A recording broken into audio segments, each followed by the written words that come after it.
This place wants us dead. What could have done that? There must be a bear.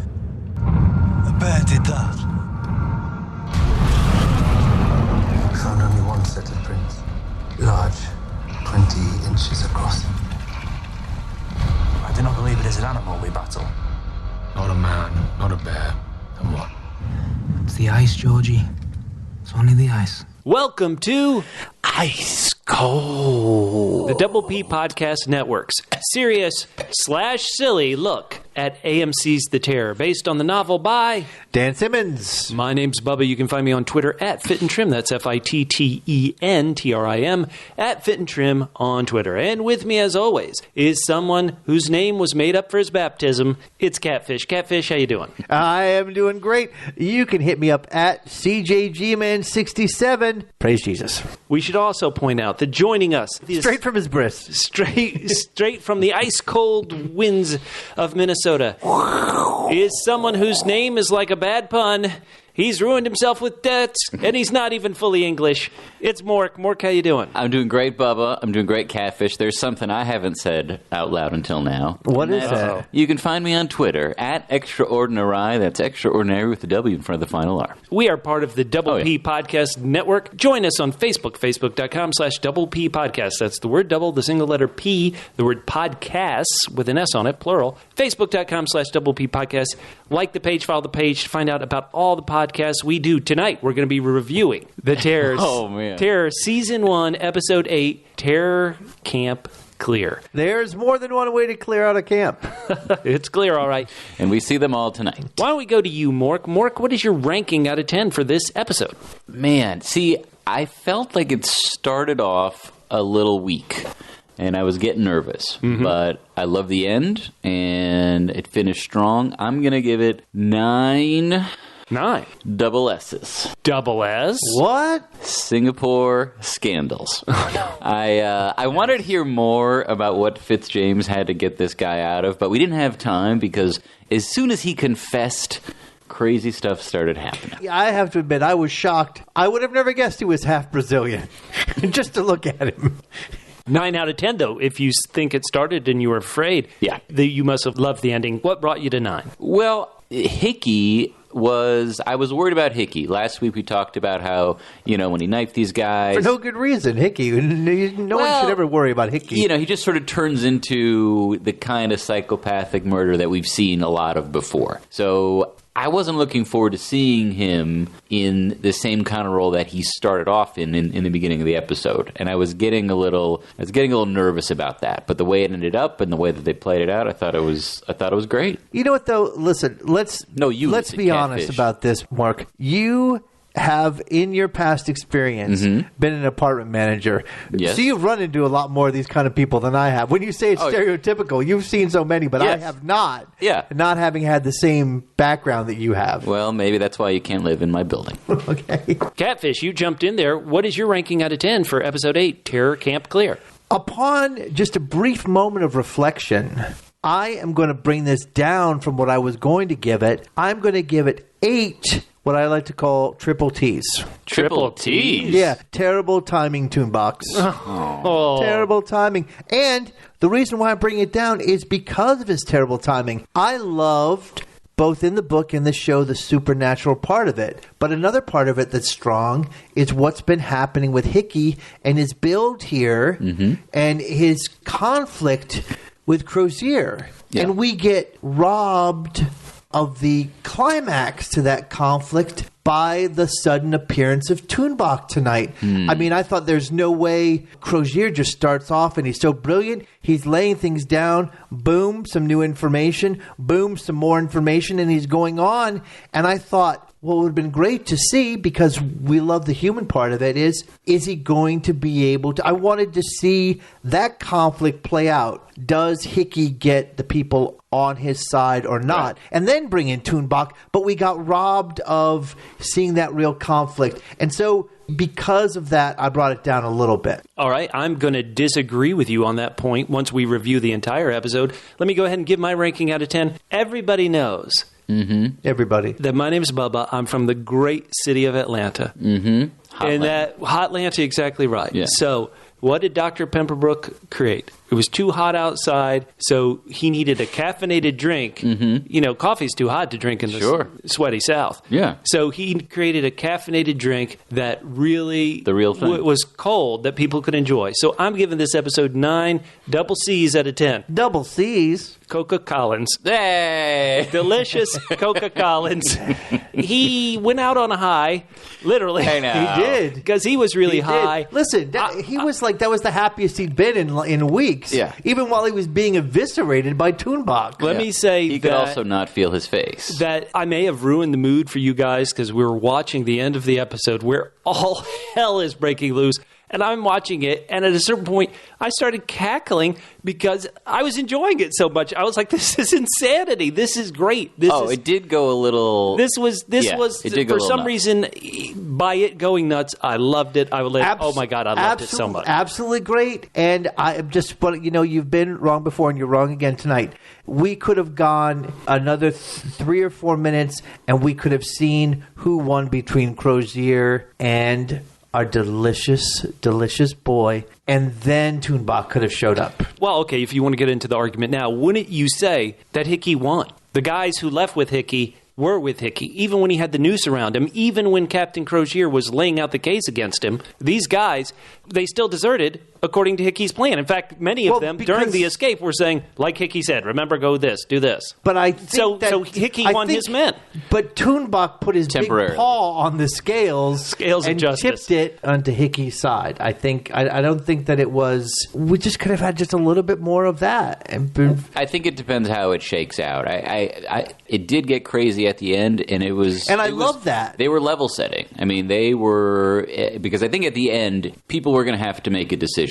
And Tuunbaq lets them delay it a little bit. And Crozier may have to rebuild the loyalty of the troops on his side. But also, all the guys who ran off, I mean, Crozier did make a great case. And what he was saying about Hickey using them up. And absolutely. I think they buy that. But I'm still not convinced that he won until Tuunbaq created the... Let us see some people take the side first, and then Tuunbaq creates let's see there's about to be either the hanging or whatever, and then one of two things happens. Either he starts to get hung and nobody does anything, Tuunbaq shows up, that means Crozier won. Hold on. Or he starts to get hung, or maybe not even gets hung, and those people attack. So at least we know, I think when Crozier said, I need 2 volunteers and 6 guys step forward, I thought that was a win for Crozier. People were basically like, okay, yeah, he's... But I don't know whether if you agree with Bubba, who said, I already felt like they made their decision. You can't say they made their decision for Crozier and they made their... I wanted someone to win. I don't think you can say Hickey won at all. Yeah, he ran away. He's in the middle of fucking nowhere, pardon my French. He doesn't know where he's going. Yeah, he has some maps, but he has 800 miles to go. He has no way of communicating with any other people he's going to run into. But what I'm saying is push didn't come to shove, and people didn't get to decide, are we going to mutiny because we believe in him? But I think then craziness could have happened. Right, but I think it's okay to have that decision unmade for the last 2 episodes for some of these guys. Maybe someone who's with Hickey is going to change his mind. Maybe someone who stayed behind with Crozier is going to change his mind. Well, they can still change their mind. They can still change their mind later with this information that they have. But the fact is, we got robbed by the Deus Ex Tuunbaq of an actual decision being made. All right, number one, I would say that decision is coming. There's a reason why when Captain Crozier said, and they fed him, and they cut to the shot of Tozer, who's about to be hanged himself, who suddenly has a look on his face like, oh, wait a minute, that's not what Hickey said. So I think even though Tozer went with the mutineers, you don't think that's going to come up? I personally think it does. But then secondly... I think it will, but we still got robbed of while they're together, people picking sides. Listeners, we want to know what you think. We want you to go to our Facebook page. Maybe we'll create a poll on Twitter or on the Facebook page. We're going to let you guys decide. We want your feedback. The only reason why we're doing this podcast is for your feedback. We're going to cover this more. And your love. When we get down and break down the episode. But first, before we even get into it, I just want to cover some basic things, some lighthearted things, if that's okay, right at the top. I'm always trying to promote this podcast. I'm trying to get new listeners into the podcast. So I sent out a tweet about last week's podcast, and I even added showrunner Soo Hugh and was like, hey, Soo Hugh, please listen. And she responded to me and said something like, I'm going to listen tonight. So I hope... Oh, man. Why didn't you tell us that? I would love us if the Terror showrunner Soo Hugh listens to our podcast. That'd be great. I'd also note, though... Tell us who's right, Sue. I'd also note, though, that last week was the episode where we outed a great Double L. Double L? Loyal listener Peter in Australia for illegally downloading it. So. Man. Well, it's good you didn't bring his name up again tonight. No. Just as long as Soo Hugh doesn't find out, he'll be okay. Exactly. Right? But then we talk about the ratings a lot, and I want to get to these real quick. So here in the United States, the most popular show of the last week was NCIS. That's TV show on CBS, which is a free channel. Anybody can get it with an antenna. I thought only older people could get CBS.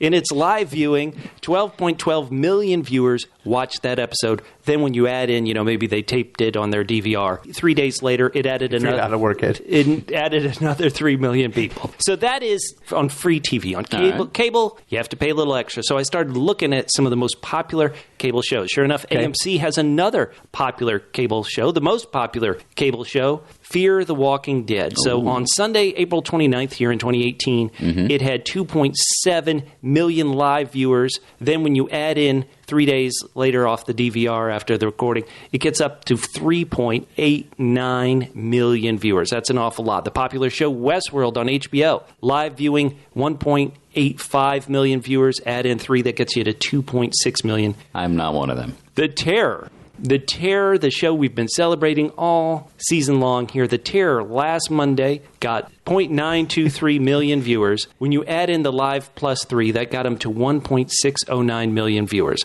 And so I noted that because our podcast currently doesn't have 1.609,000 downloads. Well, the other thing is we should have more than that, too, because they don't count Peter in this.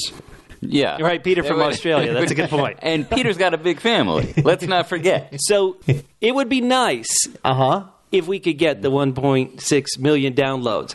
But one of the reasons why it's so important, Double L's, we need your help so much to share this week, next week, for these final 2 podcasts. We need you to share the Double P Podcast Network's actual podcast. There you find in iTunes, you find in Stitcher, Google Play, iHeartRadio, that kind of stuff. Because in iTunes, for example, if you just search the words The Terror, we aren't even coming up in the results. Oh, man. If you search AMC's The Terror, sure enough, we come up and we're like one of the top 2. Well, I'm afraid she's listening to the only other podcast, which will go nameless, which is named The Terror Podcast. Oh! So please share it. If you like the show, please share it with any of your friends who are watching The Terror. Any promotion we could get, it would really, really help. One final thing before we break deeper into this episode is that Hickey killed Lieutenant Irving, and last week I went a bit ballistic about Hickey. Why did he do it? Why did he do it? Why did he do it? Irving wasn't happy about it either. Right, exactly. Irving was wondering why. But the actor who plays Hickey, Adam Nagaitis, he put this answer on the AMC website. He said, it's less about murdering Irving, though that is enjoyable to him and satisfying on some level. It's more about realizing that it's a chance to kick one of the legs, metaphorically, out from under Crozier. If it were Hudson or Little or somebody else, a different lieutenant, he would have killed one of them. It's no mind to him.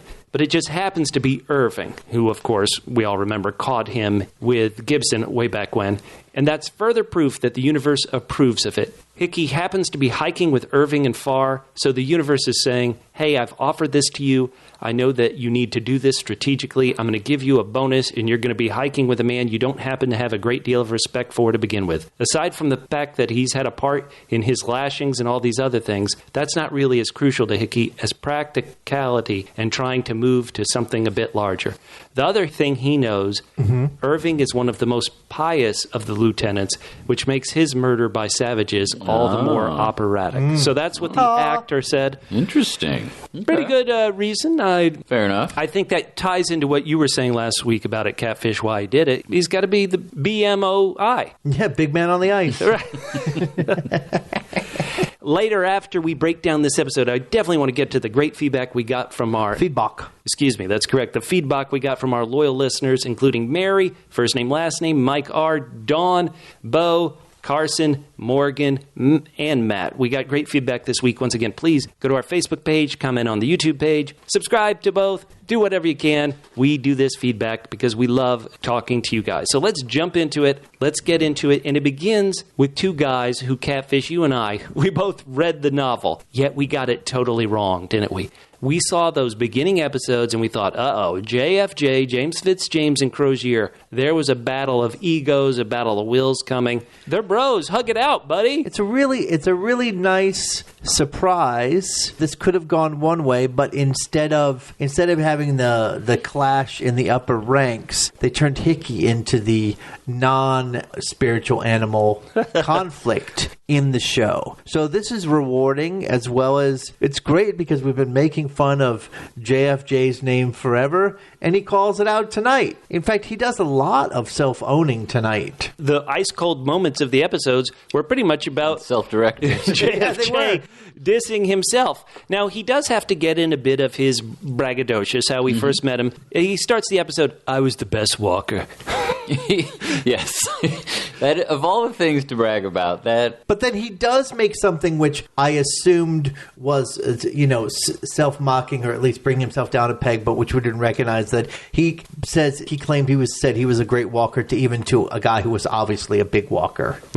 Because he said, right. I said it to what's his name, and even though I barely know American history, that he clearly said it to another explorer who's done far more walking in his time. So, but the one thing I like is another cell phone he has. He says early on, I'd be happy to live in a world with a few less foolish people in it. Mm-hmm. When they talk about, hey, if people hear about this Tuunbaq, all these idiots will come up and try to chase him. Yeah. And Crozier's like, well, they'll all die, and that's okay. And JFJ says, that's all right. But then later on, JFJ says, you know what, I was talking about foolish people, and I'm one of them.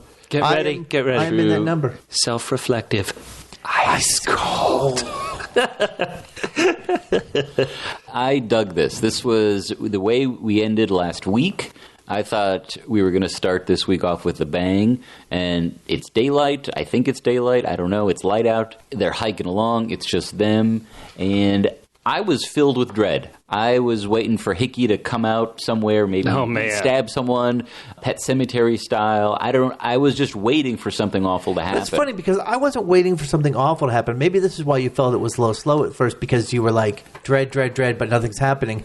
I just really enjoyed this moment between two characters who have gone through a real, in our minds, they've changed and they've become both more likable. No, I enjoyed this. It was when we get back and Hickey is sort of integrated into the camp where I started to get a little nervous. Okay. But this, I thought, was fantastic. AMC's The Terror Twitter account tweeted out the history behind this. We don't often talk about the history. We're trying to take the show on the show's sake. But sure enough, in his April 25th, 1848 cairn note, Crozier listed the number of men who traveled ashore from the boats as 105, down from the 129 who had entered the Arctic region on the boat. So this thing about Crozier leaving this note in the cairn, that's based on real history. And that's but he didn't say how many of the 24 were the ones left behind to complete the passage. It's true. You lucky few. Yeah. Watching this, they still might be the lucky ones. Do you think before the season is over and this whole story is over, we'll get a bottle episode of what the guys on the boat are doing? Playing ping pong. The final two episodes. It's like one of them. Well, that's kind of an interesting question. Now we talk about we've only got 2 more episodes left, and at the beginning, Mork, when you were just enjoying the show on your own and you hadn't been pressed into service to add bonus content. Oh, God. Tell me about it. I had said that I was not super happy with the introduction. There was that brief introduction of the guy following them a few years later. That was Sir James Ross. That was the very first scene in the episode. Right. And so I wonder if we're going to have any more time with him. I forgot about that. Thanks, Catfish. I'm sorry. I totally did. The very first seed of the series. I didn't think it was going to end well. Well, I didn't think it was going to end well after he said there's none of them left. Right. So then I'll turn to you, Bubba. All right, sure. now that we're drawing close, how much time do you think we'll get to actually close that surrounding story with? Is it just going to be another 5 minutes at the end, or are we going to get that is another like half of the episode? I would guess probably another 5 minutes at the end. I don't want to say too much more because I do remember how the book ended, and both of you guys are book readers. I am not. Yeah, I don't want to spoil anything. I will say that we've mentioned this before on the podcast. If you're quote unquote part of the AMC Premiere Club, you could have seen all these episodes. And if you happen to be in a region like the Netherlands where AMC didn't sell the show, you could go on Amazon and buy all 10 episodes immediately. I will say that the quote unquote early reviews from these people who've seen all 10 is they call the last 2 episodes the best 2 episodes. So hell yeah. That is the online chatter. Even though I read the books, I'm not trying to totally read what happens in those last 2 episodes. He loves chatter.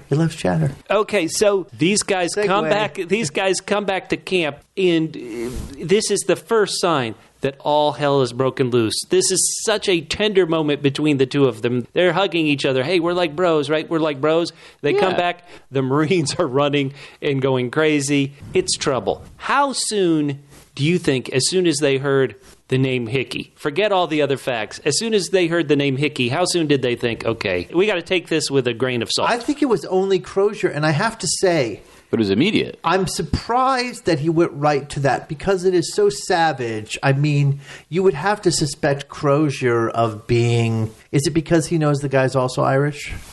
And he knows what lies in the heart of an Irishman? But he does have a lot of experience with the folks up north. So I think that he talks about how when they abandoned ship, how he's like, hey guys, not only do we have our buddies coming back any minute now, but we're going to run into some of the natives and they're going to help us out. I'm just not sure a guy who, and again, when we talked about it, Bubba and I weren't as chagrined, or I should say affected by Hickey's decision to go out there and take matters into his own hands. Obviously, it wasn't the right thing to do, but that didn't necessarily mean that he was a vicious, psychotic killer. So it's interesting that he would jump right to that. I mean, obviously, he's had some experience with the Netzilisk, but he also has that experience with a lot of... I was English and Irishmen who haven't disfigured people. Right. I was really surprised that Hickey didn't try to pass himself off as one of the natives and just go off with them, like how he got onto the Terror in the first place. So I was confused. That might have been his best bet. It would have been a great move. Yeah, seeing it. I want to talk about a character which I would be willing to bet 98% of our listeners and the viewing audience doesn't even know his name, but because I've spent so much time trying to learn all these characters' names, and also because in my own thought process, I think this character had the most interesting arc over the episode, and that's this guy who's Hodgson. I think he's even a Lieutenant Hodgson. He's the guy with the 2 big buttons. That's kind of a cool jacket. He's the guy with, you'd call it receding sandy blonde hair. And he's the guy who starts the episode by telling Captain Crozier, okay, this is how it went down. This is how it went down. I shot these Eskimos. I saw what Hickey said. I shot him. I saw they had some of Lieutenant Irving's stuff on the sled. I shot him. I did the right thing. Later on in the episode, he is there when they cut open Irving's stomach. But wait, and before that, though, he does have a discussion where he says, I felt like I did the right thing. Right. And he's told, listen, all we have out here is our instincts and whatever. So if you felt like you did the right thing, you did the right thing. So he was questioning, right? But then he is there when the autopsy is done on Irving. He sees them pull out the seal meat, and they say, okay, they fed him. And they say, you understand, Hodgson, you understand that this is proof. Like, they're going to him and saying, you get it, right? This is proof that Hickey lied. He feels like, to me, though, that he doesn't make a change there, that it feels like he feels pushed into a corner. And so he's just saying yes to appease Captain Crozier? I feel like he didn't exactly embrace it. Okay, why do I say that? Because he leaves with the mutineers. Right. And so he obviously, what you're saying has to be the way you would interpret this, the way this guy did it. To be fair, it wasn't like they snuck out in the middle of the night.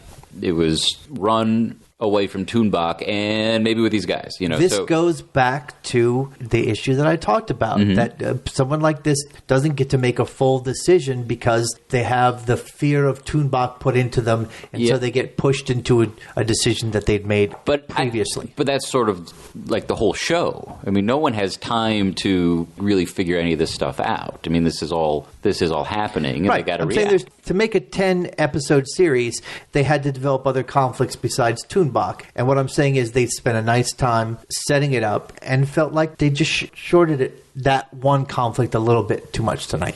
All right. Okay. I had enough. There was enough for me. We're going to let our listeners vote in, tell us how they feel. It's more just like made my point for me, where he said, but they didn't get to decide because Tuunbaq came in. No. All right. No, but I don't. It doesn't bother me. Right.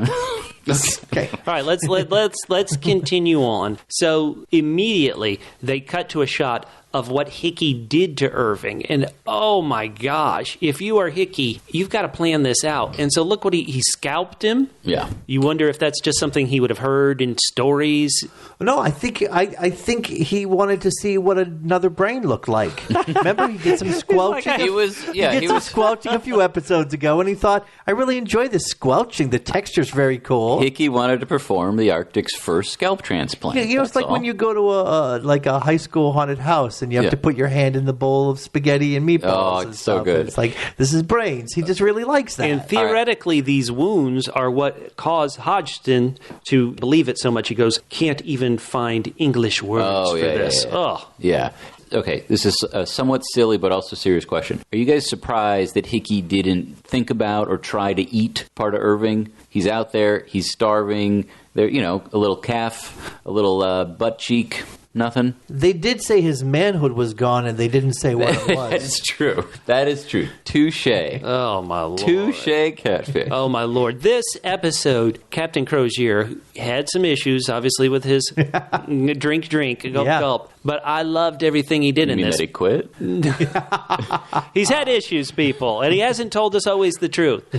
But I love him. I love the way he took charge. Yeah. And I kind of think the two things that happened back at the camp while he was gone in some ways aren't his fault. He really needed JFJ to be at full strength, and JFJ wasn't. JFJ was falling apart after Crozier left. And Lieutenant Little, who always seemed like a great stand-up guy, really, when Lieutenant Little really kind of gets snookered, well, everybody's saying it. I guess I got to support him.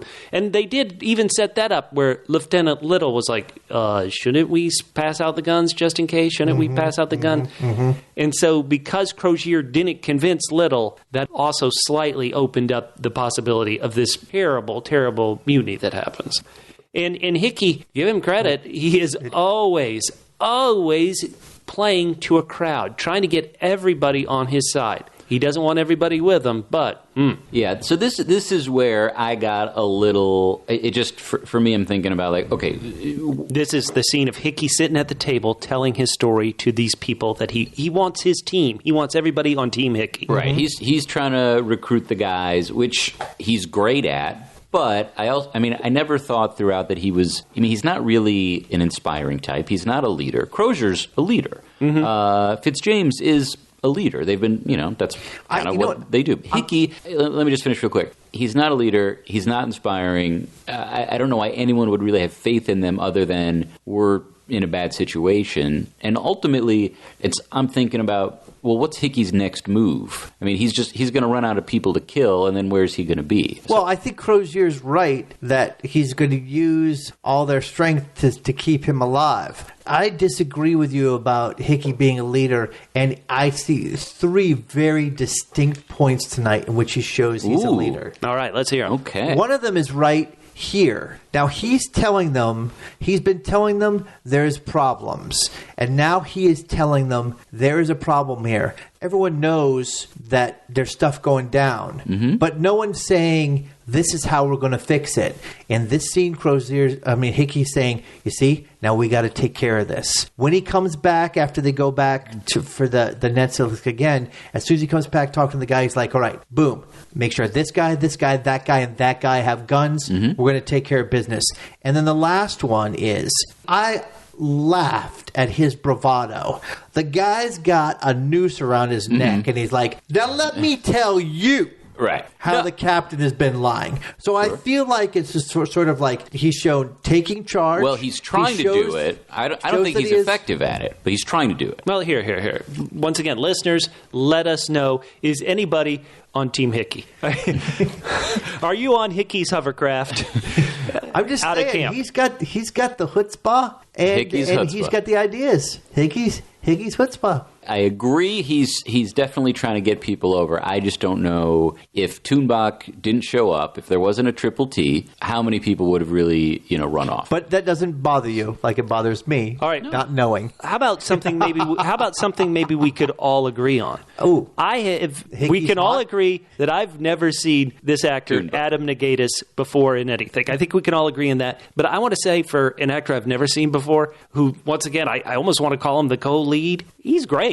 He is really awesome. Bad mofo that you want to punch. If you're on Team Crozier, you want to punch, you want to kick. He is destroying this as much as Tuunbaq is. It's interesting. It's great the way they did it, too, because he slowly grows. He does just a few things in the first few episodes, and there's so many people that are nameless and faceless. At least this guy is sort of blonde and thin and not like brunette who's always covered in lots of stuff with like no mutton chops. With heavy mutton chops. Yeah. So they're definitely making you notice him, but still, he slowly grows into just an amazing leader.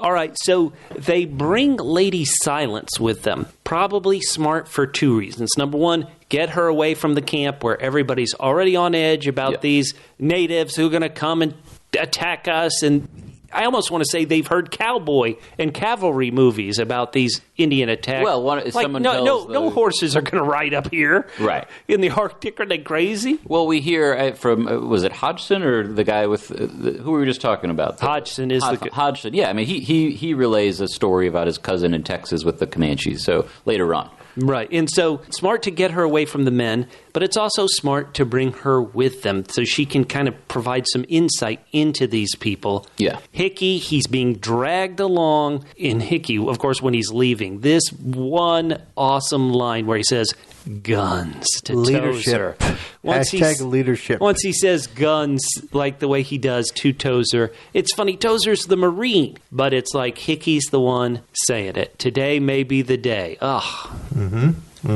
Love this evilness. And I used to like Tozer, but what an idiot. What a frigging idiot. Last week we talked about how this family of Inuit people here, we weren't sure if they were a family because they were all bundled up. This week we get out to see them on the ice. And yeah, this is just brutal. Oh my God. It's terrible. It's tragic. And it's just further proof that Hickey, he's ice cold himself. He doesn't care. He's hanging back. He doesn't say anything. He's not trying to defend his story in any way. He has a very limited number of people he wants to sell his story to, and these people he's with are not buyers. These aren't a buyer's market for him. Back at the camp, we saw my guy. He's been on Bubba's boat since the first episode, Collins. Mr. Collins, I knew it couldn't end well for him. Is it possible that Mr. Collins is the true inventor of Coca-Cola? Coca-Cola, man. Wine and Coca. Heck yeah. It is. Dr. Pemberton stole it from him. Yeah. It's what they call the Antarctic speedball. It's beautiful. And so we see that without any real doctors there, people are asking for Mr. Good Sir. No one's correcting no one's them. around to correct him anymore. Yeah. It's a battlefield promotion.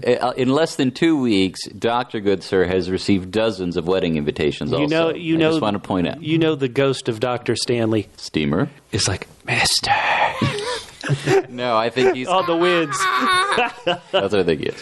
We see this person who stepped up to be a doctor assistant to Mr. Goodsir, whose first name is John. Don't you love good. it? Another many John. Johns. We were Now, worried. My assumption was, and I could be wrong, that he was essentially providing Mr. Goodsir's service on the other boat. So in other words, whatever Mr. Goodsir was to Stanley, Dr. Stanley Steamer, this guy was to the doctor on the other boat. That was my sense. this guy was like Jobson on the other boat. Jobson was, what do you want to call him? Gopher for He was like Captain the chief, Crozier. the aide de camp. Yeah, and this guy, whose first name is John, I've forgotten his name, but this is his It significant doesn't matter. other. Just The call Sir him John. John worked for Sir John. Right, okay. Okay. His man is doing very poorly. The health of these guys is disgusting. He's in pain, and then he shows these bruises which don't hurt, but which just show up. I am not a doctor. I don't want to go to WebMD and start searching all these symptoms. But I'm pretty sure if you went to WebMD and searched all these symptoms, they'd be like, contact It'd be next of Tuunbaq. kin. It's a blood disease. I mean, this is rough. Oh, boy. Yeah, no, it is not pretty. I am actually surprised. I guess I'm glad, but I'm surprised that these guys actually look as good as they do, considering what they've been through, considering what they're eating, considering like that they're still up and walking is honestly, kind if of a they miracle. went through all this, they would be like just emaciated. Yeah, they. I mean, yeah. Do we even want to guess how many miles of the 800 miles they've even walked? This is like just literally 22, right? I mean, they that's just what it passed. feels like. Yeah, they haven't gotten very far. Oh, man. They just passed. Well, they passed the sledge last week. Yeah, no, it's not. It's not going well, Bubba. Right, no, they said that 2 days ago they passed that sledge, which has hardly gotten anywhere. Right, and they've been hanging out. Yeah, they sure have. They didn't even get to the cairn, for God's sakes. Well, yeah, they walked a different path. Also, back at camp, we see the fog starting to come up. And this Mr. DeVoe, you start to see he's on the evil team, Hickey. He's coming up to Tozier, and he's saying all the things like, listen, I want a gun, I want a gun. Have you heard anything? No, you can't get a gun. But wait, I heard. Yeah, you didn't hear the thing that I heard that was yeah. a sound? Right, and the other guy goes, oh, you heard that too? Yeah. Right. I totally heard it. Now, I'm pretty sure it wasn't Neptune the dog. Poor Neptune. It was maybe quarter mile out. These rocks were moving. And the only way I could convincingly hear the sound is... Oh, wait, did you just hear that? What was that? Right. They should have just started making the sound themselves. Hey, did you hear that whistle? Whistle. Right, there it was. Tozer, get us some guns.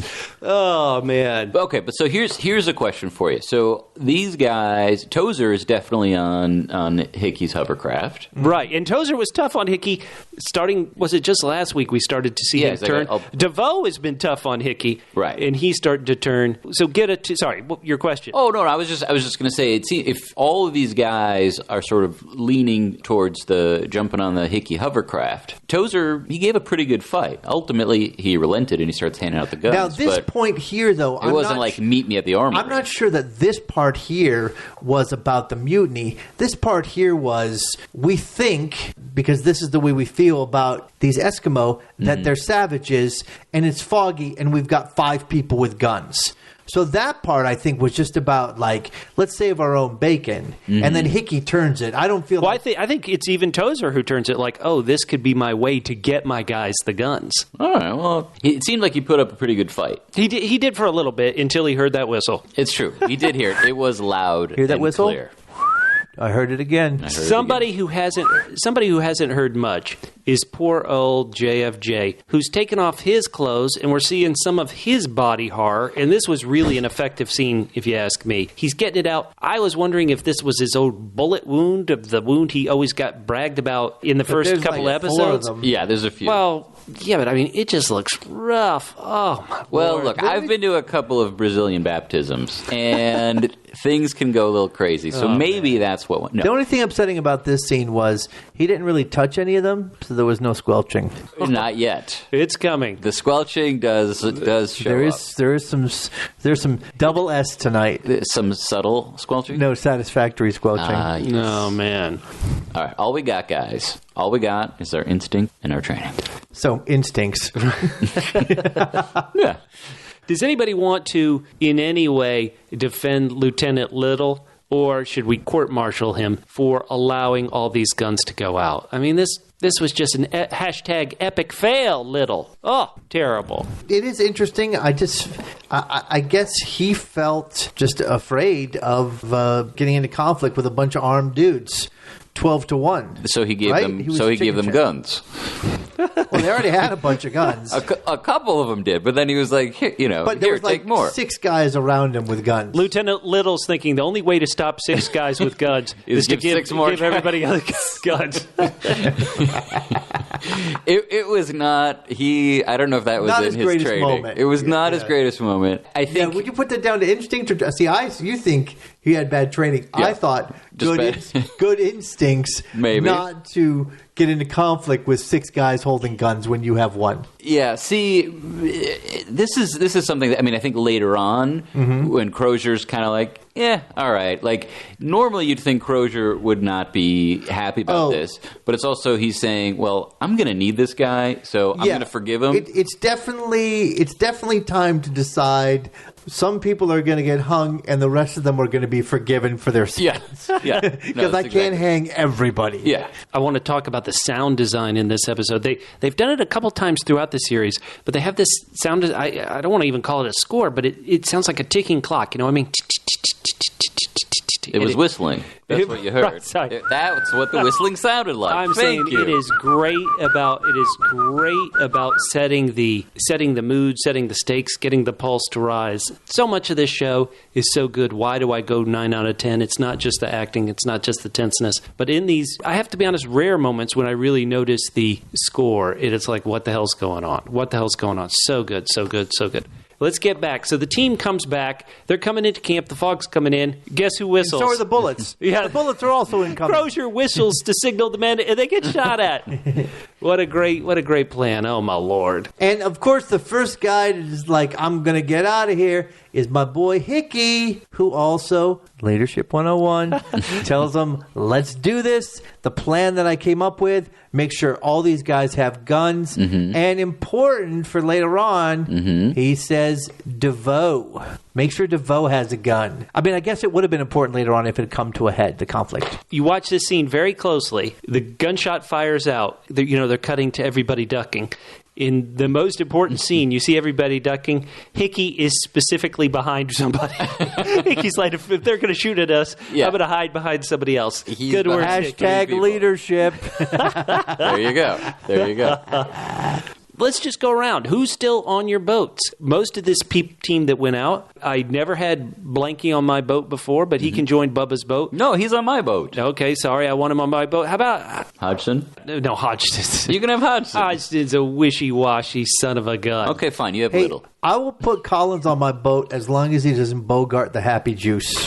Well, You know what I'm saying? If that's the only way Share. to get. Yeah. Puff, puff, pass, Collins. If that's the only way to get it on Catfish's canoe, then you got to take what you can get. I'm still sticking with Sir John's leg Okay. and Mr. Blanky, so that makes one whole person. Well, one woman who's left the boat, the only woman, she's left the camp. Yeah. They tell Lady Silence, you got to get out of here. We can't protect you anymore. The right move, Mr. Good Sir. What do you think he was trying to say? What was he trying to say to his lady? You know I what think he trying was. to say. Yeah, I think he didn't want to die a virgin. That's what I think. I think his very next step was, take me with you. Yeah. It should have been. Or is he too much, he is, quote unquote, the only person close to a doctor, and so he can't leave his men behind. For the right move for him would have been to pull Hickey and get the F out of D. But instead, he's sticking by his captain. So we respect that, I would assume. Yeah, I mean, I respect it. I respect him staying. His attempt at that is not the best idea. He doesn't have the lady skills. That was not good training or good instinct. This was the romantic comedy scene where the guy runs through the airport to make sure she doesn't get on that plane. Right. It's true. And then they make out. No tongues. Hey, Catfish. Well, he's also, women may not like, I don't want to speak for all women. Women may not like wishy-washy. Go. No, come stay. I'll protect you. No, leave. Come stay. It's too much. You'll notice. Especially when you're saying it in a language they can't understand. It'd be like, true. You'll notice, though, his effects were so weak and pathetic, it caused the only laugh from Lady Silence in the entirety of her performance on this show. That is 8 true. episodes of sternness, That and is she's true. finally like, oh, these boys. Yeah. Boys will be boys. This is, I mean, the sad thing, though, for Lady Silence is this is emblematic of her dating life in the Arctic Circle. So I kind of feel bad for her. Listen, she cut out her tongue and Goodsir's heart. No, that's a terrible joke. She Terrible. I'm not swiped left serious. on both. We are not serious people. Sure enough, yes, Hickey, you're right. He's doing leadership. He goes to Gibson. Gibson, boy, Gibson, you flip-flop more. Billy. He just goes back and forth. And so Hickey's got his crew, Hoare and Kenley and Combs. Oh, my Lord. He's talking about, listen, we need maps. Oh, yeah, burn all the other maps. I mean, the great thing is, it's like not even are we going to go, but he's basically trying to condemn the rest of them to death. So they can't chase after him, maybe? Hey, if we're committing mutiny? They don't want him to live because they're just like Hickey came back from his encounter with the Netzilisk with a story that only makes sense if he's the only one telling it. They can be the only ones that survive to tell the story. Otherwise, they're going to end up in prison or dead. The odds of them getting out, this goes back to Hickey's hoax is not as well planned out as maybe everyone else who's following him would need it to be. They're going south. I mean, they know where they're coming from. They know where they need to go. So, okay, they don't have the maps, but okay, big deal. Do you like that Hickey, he said some things that got the lamestream media upset? You know, it was just Trumpery. True. It was straight up. Straight up Trumpery. The old Hickey was doing. One more thing the British gave us. So this was something I did remember once. Admittedly, they had to start doing it on the show for me to remember it from the books. But they do the autopsy and realize, seal me. There's always a clue on CSI Arctic Circle. Yeah! I won't get fooled again. This is one thing that had Crozier been in his cups, he would not have been able to function this highly. Yeah. Oh, so good. I don't know about that, but he's performing a little too perfectly. I mean, since he's sobered up, has he made... He came back stronger, wiser. Has he made a mistake? This is why I said, I don't know why he would automatically assume it's impossible. He seems very suspicious of Hickey. He doesn't know all we know about Hickey. Right. If he knew all we knew, then he'd be suspicious. Yeah. I mean, excepting for the part where we actually saw him stab all those people. Yeah, if we knew all the other stuff he did, then we'd suspect him. But with the limited stuff that Crozier knows, for him to be so suspicious immediately is a little like he's on his A++ game. Oh no, he's fantastic. Crozier can come if he survives. He can get on Mork's motorboat. He's already in Catfish's crew. Hey, I'm taking Jobson. Jobson's on the Bubba boat. He did great in this, arresting Mr. Hickey. But another just wonderful, tense moment where Crozier's like, okay, we got to arrest Hickey now. Get the Marines to arrest Hickey. And then Little's like, hey, you get the Marines to do it. Tozer's with them. And it's just like, hey. That's really good. But then they do a thing that it took me a while to catch on to because they decided this part could be exciting, but we don't have time for it or whatever. So I love that see. Yeah. I like it too, but it took me a while to realize, oh crap, they already got. Yeah, they already have Hickey. We didn't see them getting snatched up at the same time. That was cool. I didn't mind it either. As okay, boom, on to the next. Yeah, no. Let's get there. According to the thing he left in the cairn, there are 105 guys left. That sounds a little high. Well, Tuunbaq was the late arriving witness in the court case. Mr. Hickey, do you have anybody to call? Your Honor. Do you have anybody you'd like to call for your last witness? I call Tuunbaq. Oh, man. Classic Ironsides. Oh, boy. We're setting up good old Coca Collins where Good Sir is talking to this 18th guy named John. He's like, Mr. John Bridgens, who got the Peruvian, delicious Peruvian. Wine and coca. Have you guys ever tried wine? Coca. I cannot imagine how much more annoying I would be on cocaine. No. Yeah. Terrified. It must be a lot of wine because for me, it's not that he's frenetic. Yeah, no, he's he's more like euphoric. Yeah. So it must be, it's. I would think that the Coca would overwhelm it, but because I'm thinking more the modern version. True. So maybe, but whatever. It seems a really nice mix. I mean, it's the Antarctic Speedball. Like I said. Man, I wish Jobson is guarding Hickey. Hickey is always trying to get information. He's like, so where are they holding Tozer? And I just wish Jobson would have saved us all a lot of grief if he had just shot him. just kill him. This is almost, it's not this way at all, but it is almost the Bond villain. Just kill him. Well, no, first, my gun went villains, off. Yeah, I mean, the Bond villains actually, both Hickey and Tozier later on, they do a Bond villain speech, only it works out. Right. Yeah, it never actually works in the Bond movies, but it works here. Maybe that's where those guys got it. Man, so the trial of the century. The trial of the 19th century.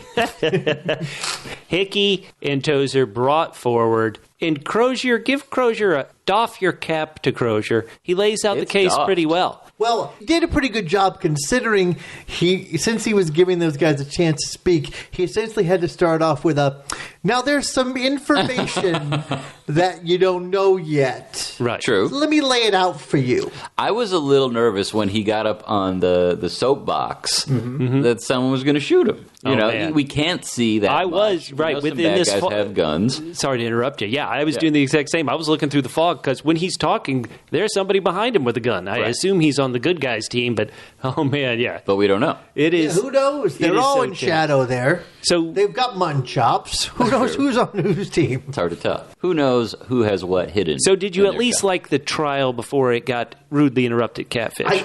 This is what I'm saying. I enjoyed it so much that we had Crozier making a great case.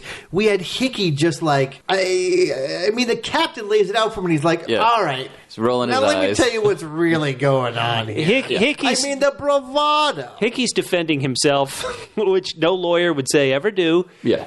But it seems to work, once again, just a little bit. It's so good, and Crozier's like giving a smile. I would, again, you guys are saying this is going to come up later. Hickey's going to have to answer for the things Crozier said to his people. I think Crozier's going to have to answer to the things that Hickey said about him. I do. To his people. So that's all going to happen. But Hickey, so good. Just the gonads on that guy. He might be still holding the gonads from the other guy. That's how big his gonads are. He just packed in extra ones. I think Crozier just let Hickey speak, just so Crozier would then have an excuse to hang Hickey as a boy. Oh, man. Oh, boy. Yes. Hung like a boy. As a boy. Same thing. Oh, man. I thought it was great when Crozier said, bailiff, bring in Exhibit A. And I admittedly, just because we've had some back and forth on Twitter, just because I joke about it so much, I thought they were bringing forward Neptune the dog. Oh, poor Neptune. Exhibit A against Hickey, Neptune the dog. Who ate the evidence, guys? I know we're starving.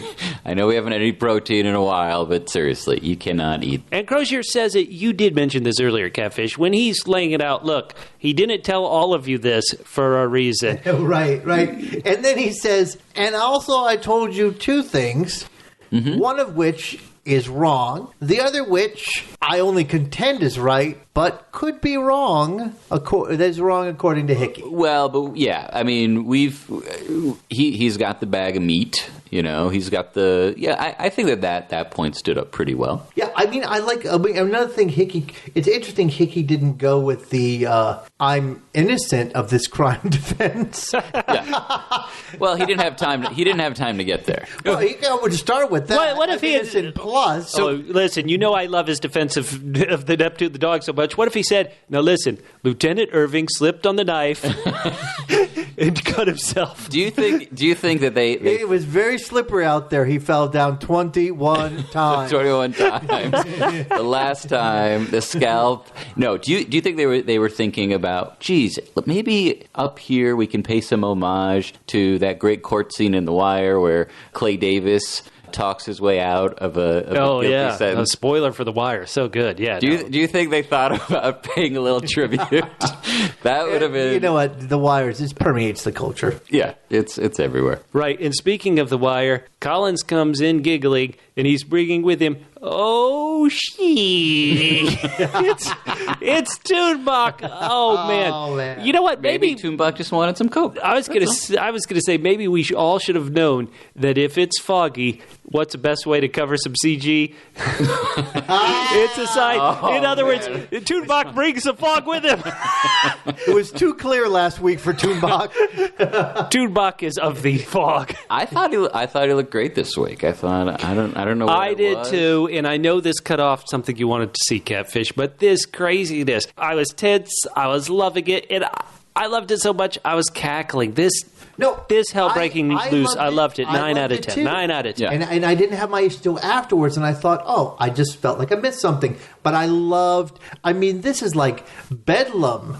Tuunbaq like making his way through this camp. There's the fog. People are screaming out in the fog. People are getting ripped into. So many things happening at once. You thought Little was going to get shot in the back of the head when he's got the drop on Tozer. Mm-hmm. Tozer starts telling a story, so somebody with one of Von Villain's his way out of it. I know. Oh my God! Also good. Also incredible. Oh my Lord! And then there's a weird point where someone's like, "Grab Good Sir," and Good Sir's like, "No one's grabbing me. I'm hiding in here. I'm not going out there." And JFJ, he has an inspired Heck yeah, JFJ. idea. I bought stock at JFJ early. He's on Bubba's boat. Hell yeah. Shooting off those rockets at Tuunbaq. Tuunbaq has... Were those at least one more? What were those? Were those flares? I don't. I guess they could be. Yeah, warning flares. Like flares. Yeah, you could send it to other boats if your boat's in trouble. I really felt like they missed out because they could have used those at Carnival, and that would have been fun. Carnival 2.0. Well, Dr. Stanley. Oh man. I mean, can you imagine? These guys are carrying things with them on a boat across the ice, and not only they're carrying all of the captain's shaving supplies and all the officers' and the shaving China supplies, they're carrying this huge box of too damn fireworks. Oh, it was that they needed the China, the tea set, maybe not as much. Espresso maker. This they needed. Let me say, I don't want to go to history too much. I try to keep history out of this, but sure enough, people found those China plates, those glass dishes, those things on the island. People who went looking for the terror people, they found these things on the island. A shot I love is we get, you've heard of Steadicam. Now we have Blanky's leg cam as we close up on this wooden leg running. And Tuunbaq's chasing after him. I thought it was going to be Blanky Tuunbaq 2.0. I think Tuunbaq definitely was like Blanky can stay. Right. I'm going to stay away from that guy. Yeah. Crozier sees Hickey taking off an armful of guns, blast the guns out of him. This is so great. Oh, man. So good. Do you think he hit him at all? Just in the guns. He hit him in the guns. Okay. All right. Maybe. I don't know how old-timey guns would even work. Do you think something's maybe like a rifle where it's spread out so much? I think it's a ball shot. Yeah. And that was the thing, too, when they were handing out the guns also, it was sort of like, okay, one rifle, one ball. Like, some guys had shotguns, but a lot of the muskets or whatever you want to call them, it didn't seem like they were overly armed when it came to the mutineers to are grabbing food. Why do you think they want to grab Good Sir? You think they know they need a doctor? You think that's what they're trying to give him? Maybe they're just... Is that who I didn't hear who was... It was the mutineers... It was the mutineers saying, grab Good Sir. Yeah. Oh, wow. I don't know. And Good Sir hears it, which is certainly a bad sign. Oh, my Lord. He's smart enough to hide, though. So bring him to the boat. Well... Okay, so I didn't hear who said that. What could it have been? I think his explanation makes sense. The reason when they said we won't wait, so it was grab Good Sir, bring him to the boats. So yes, that could have been the good guys. But when they say we won't wait, the other team was going to wait. The team that is I don't think Crozier has a lot of time right now. No, I think you're probably right. And Tuunbaq is indiscriminately eating everybody. Well, he let Blanky go. He's tasting everybody. Remember, he does not fully eat his meal. He does not follow the native people's edict to use Mr. every part of the human being. You've said that almost in every podcast, Catfish. I was worried we weren't going to get it in this one. Thank God. We did. We got it right under the bell. How far could they even get dragging this boat and all these supplies? We've mentioned they've gone 22 miles. Right. Yeah, I'm at a loss. Catfish, this is Hickey's leadership. So Right. how is this going to work out? I just don't know how it's going to work out for them. Well, they're going to pull the boat away, and then How they'll have quickly, 5 though? people like shooting behind them. How quickly can you pull a boat Filled with supplies. Yeah, I mean, most bank robberies, they drive away quickly in a car. They don't get in a boat and put all the money in a boat and then drag the boat on concrete to get away. Like this is not a quick getaway. You want to get away, you grab a couple things, you stuff your pockets, you run. I don't think they're going to get that far. We will see in the next couple weeks. We'll find out. But not loving the plan. So good. JFJ saves everybody, but my guy, Mr. Well, not everybody. Yeah, not everybody. He saves the people who he saves. But then my guy, Mr. Collins, put out of his misery. In some ways, I want to say he should feel good about this. He should be happy. He died happy. He goes out and brutal. I'm going to wonder. Now, there's a weird video effect when he goes out. Well, is on his Tuunbaq face. eating his soul, not just his body? Is Tuunbaq eating his soul? I haven't read the book. I'm wondering. I mean, Tuunbaq is a spiritual gangster, as we know, and so I don't know what's happening. Well, maybe that's why he only tastes with his mouth, because what's really important is the spiritual sustenance he's going to get. I know that he is going to get. After he's done eating Collins, he's going to be like, "Whoa, I'm going to have a little bit of a hangover." I just hope Tuunbaq isn't lactating, because oh boy, he would pass it on. Crozier says it's a guy for sure. Yeah, he calls Tuunbaq a he. Yep. We don't want to know how he knows. He's never faced a woman scorned. I'm telling you. I'm not going to say it's a man. I'm not going to say it's a woman. I'm going to say Tuunbaq is pissed. I want to say that I think maybe it was important that the episode ends with Tozer, one of the mutineers, the Royal Marine Tozer, seeing that soul get sucked out of Collins before he runs off to join the other mutineers. And so, oh boy. All right. Do we want to, just for intellectual sake, not that this show is ever, podcast is ever intellectual. That's our specialty. Let's step it up. Does anybody want to defend the mutineers?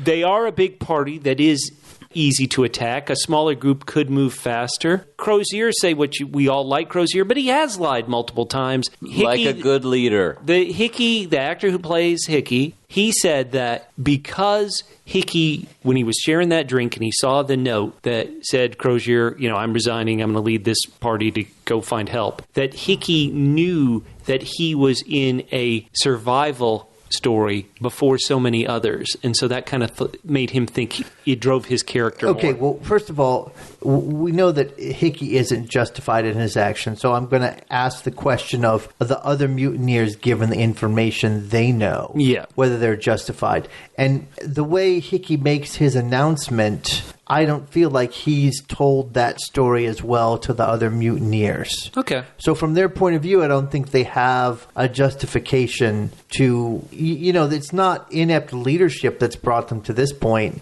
unless they want to blame are they going to say, well, if maybe they found a better passage around, it's their mistake, their fault, we got stuck in the ice? They represent the leadership that got us this terrible spoiled food. They could have. Crozier wanted to do stuff 2 years ago. Crozier knew this was going to happen, and so I could see them being angry at the collective leadership, which Crozier represents. Right, but not enough to go against the law. I don't think they're. I don't feel they're justified with the knowledge that they have. I could see them wanting to get out of Dodge for sure, but that's the plan. And their only plan to get out of Dodge is, we'll be better if we say, screw our fellow compatriots, we're going out on our own, if there's and we're going to burn their maps. Right. So there's 4 guys dragging a boat. You know what I mean? Like there is something to be said. You can move quicker with smaller numbers. That's just the flat out fact, I would assume. Sure, but if you're dragging a bunch of supplies and all that, you have to do that to live. No. Right, but in other words, they're not. How much quicker can you move? Right. In other words, when you're dragging, if you've got 10 guys dragging one boat, how is that faster than 60 guys dragging 6 boats? Yeah. You still got 10 guys to a boat. It doesn't seem like it's any faster. Maybe you stole more of the food. Big deal. It's the killing food's you. Bad. Their one reasoning was, if we find real food, then we can split it up among the least of us. But so far, no one's found any food. Oh, wait a minute. Captain Crozier found a whole bag of food. You're right. Yeah, but the way that he got that food it's not sustainable. No, it's not sustainable. It is seal. not sustainable at I would all. have said, if I was Crozier, I would have said, Hickey killed all those people, and he didn't even bring back the fresh meat. What kind of leadership is that? Well, no, That's Hickey, a great point. Hickey only killed 2 people. It was, Hodgson's like, what about the people I killed? Yeah. What about me? No, I think anybody who wants to get out of there is completely justified. Mm-hmm. I just don't know if I'd feel that Hickey is a better option to follow than Crozier. Well, I'm just thinking the captain lied to us. He's the one who got us into this mess. I don't know. I'm saying I'm just doing this as an intellectual or anti-intellectual argument, trying to figure out how you could justify it in any way. I mean, you can't. Yeah. I mean, what you can justify anything at a certain good. Okay, point, I thanks. don't think. Except for that shirt, Bubba. Remember what I've always heard? Oh, man, that is true. Is that you can go a whole day without food or water, but not without one good justification. At least one good justification. Oh, heck yeah. True that. Guys, is it okay? Let's get to our awesome double L feedback. Yes, feedback. Feedback. Feedback. Those are the actual words. We looked them up. Feedback. Toonbaq's hungry. All right, so who wants to read this first bit? I'll read the first bit from Mary Janatos. This was on our Facebook page. Thank you, Mary. Just listen to all your podcasts about the terror. I very much enjoyed them all, up to episode 7. Yeah, she hated She this didn't one. like episode 7? No. Well, I don't know. Hold on. Maybe she wants to. She's giving us the benefit of the doubt, or we're just on thin ice. I have read the book just recently. Now watching the series, I sort of favor Crozier. He seems like a realist, one who does not have all these false ideas of grandeur. That is Mary. That's Mary in Chicago. Thank you so much, Mary. We love on Chicago. Mary's motorboat. All right, love it. Someone who I always point out has the best YouTube name ever. First name, last name. They said, great show again, guys. This podcast is like lead poisoning to the soul. In a good way. Aw, we're leaving those marks all over your body. Your gums are bleeding after you listen to this podcast. Thank you so much. That is the highest compliment. Our one goal in life is to make you squelch. Mike R. says, they fooled me at the end. I thought Hickey went back to the ship and was confused from the lead poisoning about where the Orlop deck was. Mike's talking about last week's episode, and that The confused flashback. a lot of us. Another thing that bugged me besides not seeing their breaths is that there is absolutely no frostbite on the faces or hands or feet of any of the sailors. Really? 3 years in the Arctic and they look like they never left. Where is the black skin? Well, we saw it a little bit today. Great show again, guys. Really helps me in my cubicle at work. Quick, here comes your boss. He's coming. Yeah, we need your overtime pay now. Dawn Ivy Hare says episode 7 was the scariest thus far. Do you guys agree with that? Was last week's OMG. episode 7 the scariest? It wasn't for me, but it was damn good. It was great. I still think for me the Carnival was the scariest. Yeah, so good. But this episode tonight was amazing. She said 2 words, Adam, Nagaitis. Oh, man. Hickey. I'm so glad I found this podcast because I've been needing to talk to someone about this show. Keep and talking. Of course, I'm obsessed with learning everything about the Franklin expedition now. A lot of good books about it. Oh, yeah. So many. And yeah, thank you for learning about the podcast. Please go to our Facebook page, share it with your friends, anything you can. Another great double L Bo Shaver wrote, Hickey has revealed himself to be the true part of the terror of the North, either from lead in the brain or his own depravity, or both. He's turned on his mates and descended down a dark path of murder and lies. Not just murder and lies. Well, he listed them in the most important order. It'd be like, lies! And by the way, murder. And murder. No. And Bo asked, how deep will Hickey sink? Oh, man. Every week. Depends if they ever find any water. We will. Yeah. We will find out. Thanks for that, Bo. Carson Young says, so the dog was in the bag. Yes, it was, Carson. It's so hard to understand with their thick accents sometimes. Hickey killed them to prevent anyone from knowing there was another viable food source. He's talking about last week why he Talking killed about the- Irving. Yeah. That food source would negate any influence he would ever have over that group. Exactly. That's exactly what we're talking about. I'm going to read from one of our longtime double L's. Double L's. Matt Foster at Fat Monster. He says, wow, that giant ice mountain really came out of nowhere. He was talking about when they were trying to, they're on their first day, trying to get 100 yards away from the boat. They already had to climb a mountain. Maybe if the scouting party had kept their heads up, Hello. they would have seen it. Ice cold. In the scene with the dog in a bag, that's what we have to call that from now on. Has anybody seen the dog in the bag? He says, I kept waiting for Hickey to say, chaos is a ladder. Oh, chaos is a ladder. He's giving a great performance because I hate him. Oh, way to go, good sir. Such a gentleman with lady silence. Hopefully she doesn't try to introduce Tuunbaq into his bed, too. So good, a three-way with Tuunbaq. And he's so smart, he says, why don't they just leave the canned goods for Tuunbaq? Well, poor Tuunbaq, if you are what you eat, he's high on the coca. He's got the coca. He's got lead in him. Sad. Oh, man. And our final bit of feedback this week is from Morgan Kian, who said, when you guys first talked about the bad CGI on Tuunbaq, That was all me. my first thought was to budgeting. This is the first season based on the ratings, which we talked about earlier. I think those ratings, I should have pointed out, those ratings are pretty darn good for a Monday night cable television show. Really good. She says she hopes that means more money. On the person that says he is Cornelius Hickey, because he is, what did we call him, a hoaxy? Hoaxy Last Cornelius week. Hoaxy. She said there was some foreshadowing earlier when Crozier shared his whiskey. Hickey said he was a Limerick man, but that you couldn't tell by listening to him. So That's a good call. that is a great call. I'm reminded of all the scenes of Pseudo Hickey seemingly the first time on the Terror.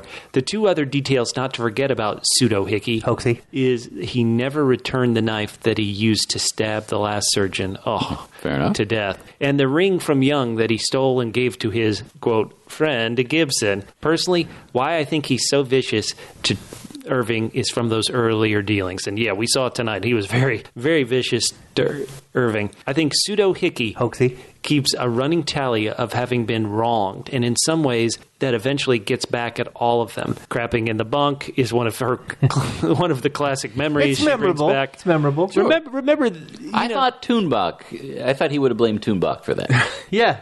He's like, we all know Tuunbaq loves double deckers. Yeah. Do you think when we look back at Hickey's time on the season, we're like, that time he took a crap on somebody's bed was really kind of the nicest things he did, Right? You're like, oh, you know what? That in Hickey's world, that falls under harmless prank. Yeah. Oh, man. That was gorgeous. She says that she likes Jobson. She's glad he got promoted, and she's putting him on the Kean Clipper. The Kean Clipper. Oh, so good. This was she's talking about last week, I should point out. She said it was a hard episode because of the names, the storylines, and the excess of Johns. Too many Johns. Too many Johns. Good Sir is a surgeon and a naturalist, i.e. he's studying the photographs earlier and still pondering what to do with the men under his care. Good Sir comforting Collins last week was the best. When Good Sir broke, it was the last glimmer of hope was gone.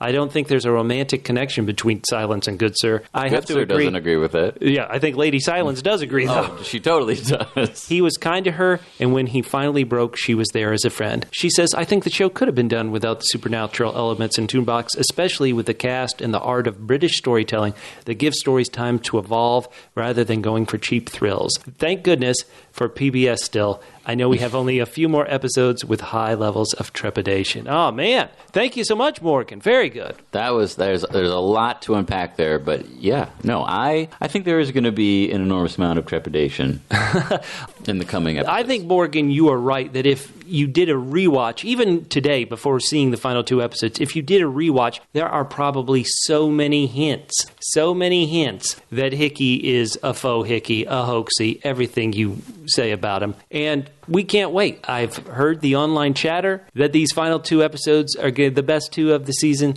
I can't wait. Next week, we here at the Double P Podcast Network, we're going to be tackling The Terror Episode 9, entitled The Sea, the Open Sea. While hope comes in strange forms, the question of what the men are willing to do to survive begins to be settled in both noble and horrifying ways. Oh, man. Begins to be settled. Also, just an odd note that the C is not S-E-A, it's the letter C. In the title of the episode. Yeah. The sea, the open sea, the Crozier. Crozier. Yeah. He's open now. He felt he was so closed off, but now he's starting to unburden himself. Hey, guys, I lied about this. Hey, guys, I lied about that. Yeah. Also, my middle name is Scott, not John. And then people are relieved. Thank God. They hear, wait, Captain Crozier, your name's Francis Scott Crozier, not Francis John Crozier? Guys, we've been listening to somebody whose name isn't John. Mutiny! Mutiny!